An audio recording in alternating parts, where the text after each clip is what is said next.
할렐루야, 반갑습니다. 오늘도 리딩 지저스 매일 묵상을 통하여서 하나님께서 주시는 그 은혜로 하루를 살아내길 소망합니다. 자, 오늘 말씀은 전도서 11장 말씀인데요. 전도서의 우리 중요한 내용들, 또 지혜를 깨달아 아는 시간이 되길 소망합니다.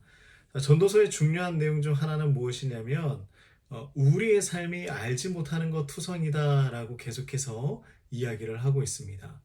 그래서 알지 못한다라는 말이 많이 나오죠.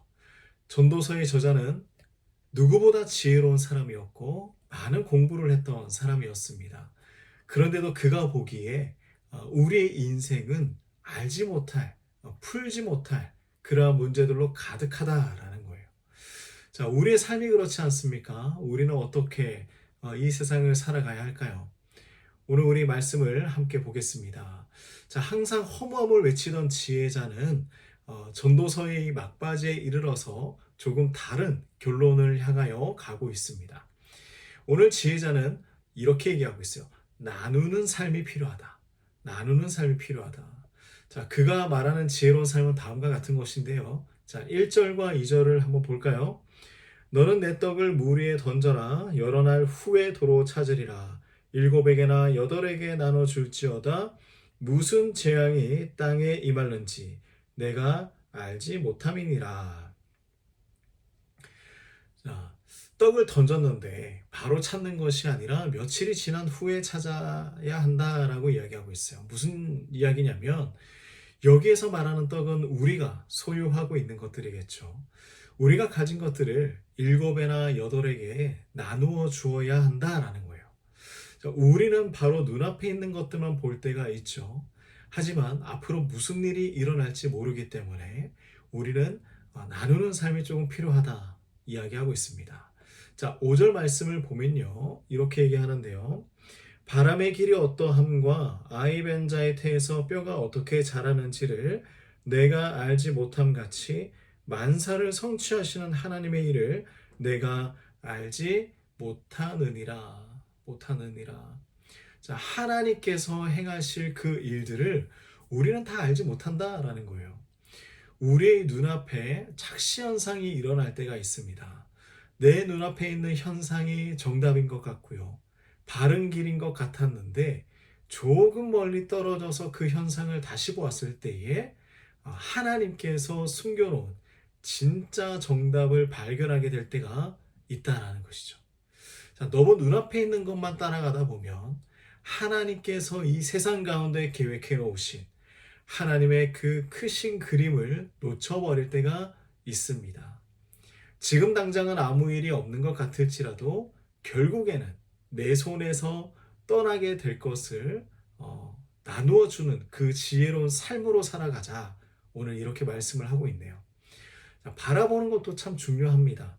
중요하지만 어디를 바라보고 있느냐, 무엇을 행하느냐, 이것도 참으로 중요한 것이죠. 나에게 잠깐 맡겨주신 이 재물과 시간과 건강을 이용하여서 가난하고 연약한 사람들을 돌아보길 원합니다. 자, 지금은 그러한 것들이 허비하는 것은 아닌가.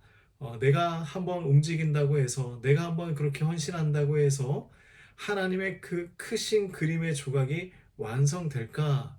이런 생각을 할 수도 있습니다. 하지만 오늘 1절에 뭐라고 합니까? 그 물 위에 너의 것을 던져보아라 라고 이야기하고 있는 거예요. 던져보아라. 이루어질 수 없는 일 같지만 나중에는 뭐라고 합니까? 하나님의 때가 찾아왔을 때에 그 떡을 다시 도로 찾을 수 있을 것이다. 이렇게 얘기하고 있죠. 자, 지금은 떡을 움켜쥐고 있을 때가 아니라 나누어 줄 때다. 우리의 작은 움직임이 큰 파동을 일으키길 간절히 소망합니다. 우리 모두가 하나님 주신 그 조각들로 하나님의 큰 그림을 맞추어가는 그러한 지혜자가 되어야 하는 것이죠. 그렇다면 그러한 삶을 살아가고자 할 때 우리에게 어떤 의지가 필요할까요? 자, 보이지 않아도 알지 못해도 믿음으로 하나님만 의지하는 것입니다. 자, 8절 말씀을 볼까요? 사람이 여러 해를 살면 항상 즐거워할지로다. 그러나 캄캄한 날들이 많으리니 그 날들을 생각할지로다. 다가올 일은 다 헛되도다. 자, 8절을 보니 항상 즐거워라 라고 이야기하고 있어요.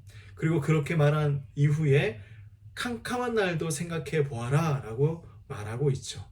자, 즐거워하기도 해야지만 캄캄한 날을 생각도 해 보아야 합니다. 자, 이런 방법으로 구절 말씀도 전하고 있는데요. 청년이여 내 어린 때를 즐거워하며 내 청년의 날들을 마음에 기뻐하여 마음에 원하는 길들과 내 눈이 보는 대로 행하라. 그러나 하나님이 이 모든 일로 말미암아 너를 심판하실 줄 알아야 한다라고 말씀을 하고 있어요. 자, 청년의 날에 기뻐해야 합니다. 그러나 눈에 보이는 대로 행하고 싶은 대로 다 해봐라. 근데 그 이후에 어떤 일이 일어나는가?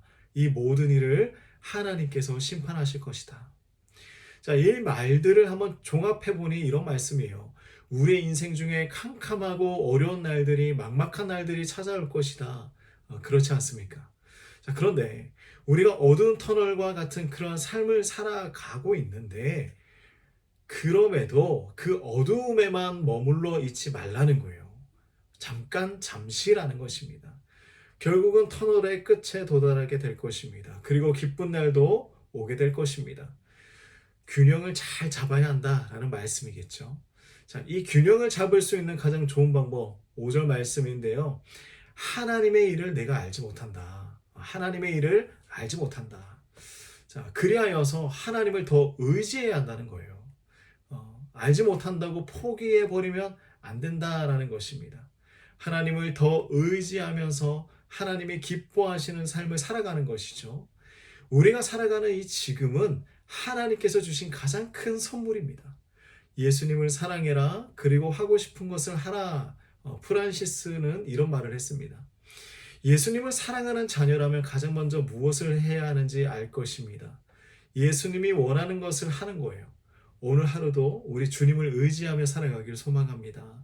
그리고 하나님 주신 것들로 우리의 주변을 돌아보고 주님을 기쁘게 해드리는 우리 모든 성도님들의 삶이 되시기를 간절히 소망합니다. 자, 오늘 하루도 우리에게 주신 말씀 붙들고 힘내십시오. 우리 하나님은 만사를 성취하시는 하나님이십니다. 하나님이 우리와 함께 하십니다. 하나님, 우리는 모르는 것이 너무나 많습니다. 이 세상이 어떻게 흘러가는 것이고 어떠한 일들이 어떻게 풀어지는지 우리는 이해할 수 없습니다. 하나님의 뜻은 무궁하고 하나님의 계획은 완전하기 때문에 우리는 다 이해할 수 없음을 고백합니다. 그러나 우리가 하나님만을 의지하고 하나님만을 따라가며 하나님의 그 말씀 가운데에 우리가 순종하며 살아가길 소망합니다. 하나님, 우리가 오늘 하루를 살아가는 이 바쁜 와중에도 하나님 말씀 붙들고 또한 하나님 앞에 기도하고 하나님만을 의지하며 신뢰하며 살아가는 복된 하루 될 수 있도록 인도하여 주시옵소서. 우리 사랑하는 성도님들, 하나님 삶의 터전 가운데에 하나님의 능력이 필요합니다. 힘과 능력 주시고 하나님께서 새 힘을 허락하여 주시옵소서. 예수님의 이름으로 기도드립니다. 아멘.